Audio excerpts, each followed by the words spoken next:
This is Kelly with Elite Training Solutions, and our exercise of the week is the Renegade Row. Great all-body exercise. A few different variations. I'm going to start with the very basic variation. If you need to, you can start on your knees. I suggest trying to keep a nice straight line through your torso so that you are getting some stabilization in your core here. Shoulders down and back, drawn away from the ears. And you can start by just doing some basic elbow touches, progressing into being able to bring your hands up by your side. And then from there, you want to go into doing a full elevated plank. Again, keeping your chest open, shoulders down and back, feet a little bit wider out, hands a little closer together. And again, you can start by doing some basic elbow touches and really minimize the movement in your hips. Try not to let this happen. Really want to engage your abdominals here.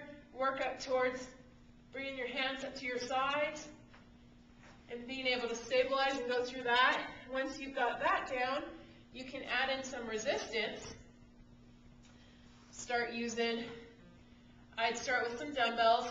The hex dumbbells that don't roll around are ideal. You want your hands in a little closer together, feet out wider, and when you're holding on to the weight, you really want to keep your grip strong. In other words, you don't want to just kind of let your hand sink down. A lot of pressure gets put on your wrist and on your hand if you're a little lazy with your grip. So hold on nice and strong. Again, feet out a little wider. You want some good stabilization here with your lower body. Chest open, shoulders down and back. You're going to draw your elbow up and place the weight back down. Elbow up. And notice how you're minimizing the rotation and shifting going on in the hips. Really pulling that belly button into the spine, rolling back, engaging these upper back muscles between your shoulder blades. From there, if you have them, you can also do this exercise with kettlebells to add even more difficulty to an already challenging and difficult exercise. So this just changes you. You have to really stabilize with your upper body to do it. So same thing, feet out wide. Make sure that your hips stay down in every variation of this exercise. I see people that have a tendency to raise their hips up, and it feels like you're doing the exercise properly, but you really need to be disciplined. Squeezing those glutes, squeezing your butt, pushing your hips down. Chest open, shoulders should be over your hands.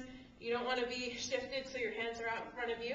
And again, pulling the weight up to your side. You want to make sure you place that kettlebell down. You've got a firm stance there, pulling the other one up. So this really forces you to stabilize with your torso, squeezing those glutes, minimizing the shifting and rotation that naturally want to happen in your hips. So you can see it's just a great all-body exercise. Just work my upper back. I've worked my arms. I've really worked my torso and my abdominals and that core stabilization, and also my legs are working, helping to stabilize my body for the exercise. So there you have it, the Renegade Row, different variations from starting out to advance with kettlebells.